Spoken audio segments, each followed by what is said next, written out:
Nagriban nga pala ako ng aking buhok. So guys, 5 oras tayo dito sa toilet dahil nagriban ako ng aking buhok. Dahil kulot na nga ito, so reband A pa lang yung nailagay ko, no. Tapos binanlawan ko na rin. Tapos mag-apply naman tayo ng reband B. O, diba? Iba talaga pag may alam sa beauty. Diba? Walang makakuha sa knowledge mo na yan. Char. Madali lang naman siya, guys. Kaya, wala na kasi akong ano, guys. Ang mahal lang magpa-reband dito, no? So, since meron naman akong kompleto na ako ng gamit, ito yung aking reband B. Charas. Nagamit ko na siya ng 1 time. So, ngayon, pangalawa. So, ayan, tingnan nyo. Malambot na siya. Bumagsak na rin siya kasi na-applyan natin ng unang procedure. Sure. Ngayon, maglagay tayo ng reband B. Tapos, ulit yun? 45 minutes. So, depende pag luto na yung hair mo. So, ito, okay na to. Tingnan nyo, guys. Unang apply pa lang yan. Tapos, maglalagay tayo ng pangalawang apply. Binlower ko lang ng light kasi nga masyadong basa. Kailangan hindi siya masyadong basa pag in-applyan natin. So, ayan, pangalawa na tayo. Diba? Ang galing. Hindi mo na kailangan ng parlor. Charot. Ikaw nang gagawa ng beauty sa sarili mo. Kailangan mo na lang ng business. Charot. Tapos pag nag-apply ako dito, hindi na ako gumagamit ng gloves, no? Tsaka pag nag-apply tayo dito, hindi ko na rin nilalagay sa anit banda. Kailangan distansya lang siya, mga mare. Ayan, ganyan siya dapat, mare. Char. Kasi nasa bahay lang naman tayo, kaya chika lang yan, mga mare. Diba? Makikita nyo pa to lalo mamaya, mga mare. Kapag yung na tayo, mag-a-iron na tayo. So, I'm so proud. Charot. I'm so proud. Diba? Ganyan lang pag-a-apply. Diba? Dali-dali. Ayan. Pag nasa bahay ka lang, konting hila, tapos ganyan-ganyan. Diba?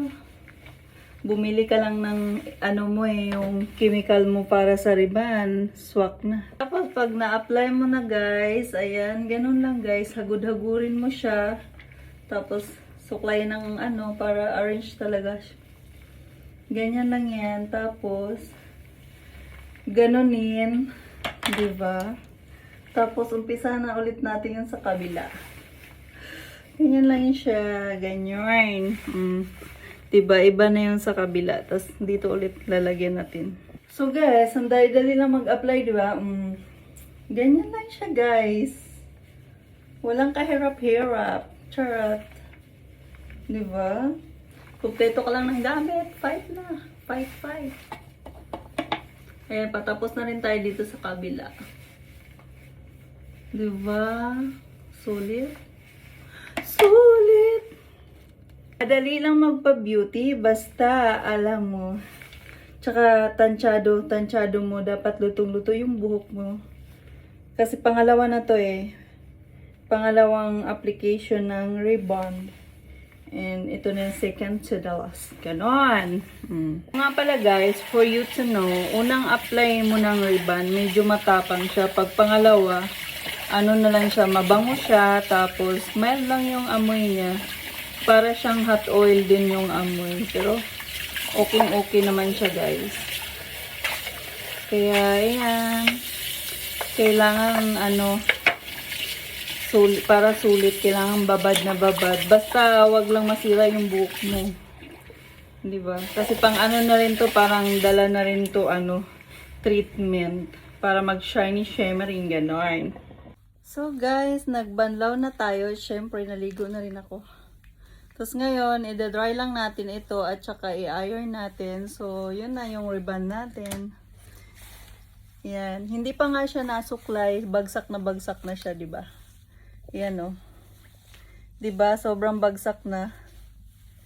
So, how much more pag na-blower tapos i-ipa-plancha. Yan na yun. As in, bagsak na bagsak. Yung pag-apply ko pala dito, 2 inches from the root, hindi ko siya nilagyan. Tapos nung last na, yung pwede malapit ko na siya babanlawan, syempre binasa ko ng konti at sinuklay. Nalaglag ko yung suklay ko. Wait lang. Diba? Ganda lang siya guys. Ayan o. Sobrang bagsak niya na. Hindi pa nga na-dry. Yan.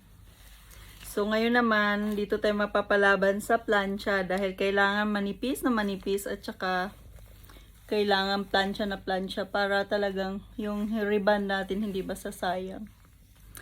So, later ulit. Wait lang. Mag-dry muna tayo ng hair bago plancha, guys. Mag-blower tayo, medyo maingay ito. Mamute ko na lang, guys.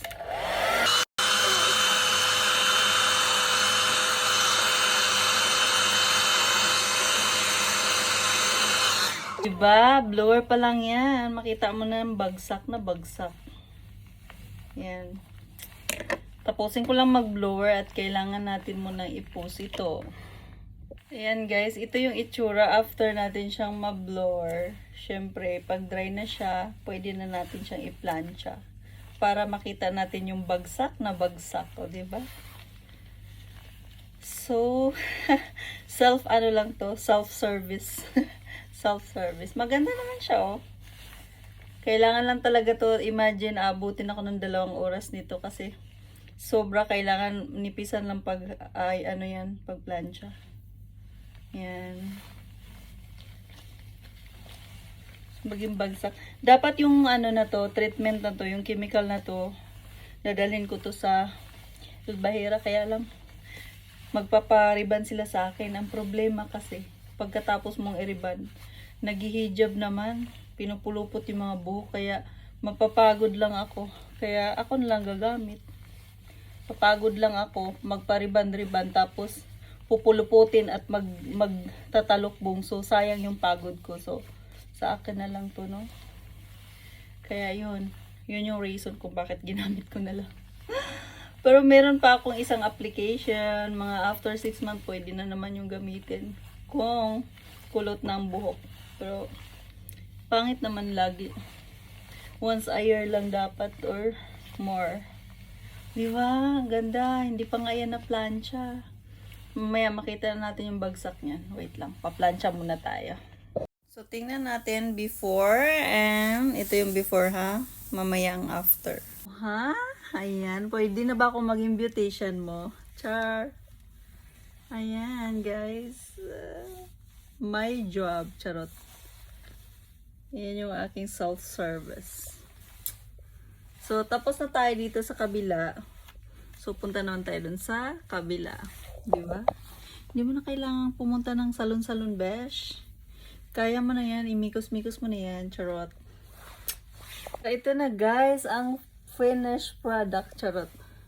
Diyos ko Lordis, lalong lumaki yung mukha ko, guys. Ayan, yun aking gawa, guys. Ayan. Diba? Tapos na ako mag-rebond sa aking sarili. So, paano ba yan? Next time ulit. See you for my next vlog, everyone. Ayan.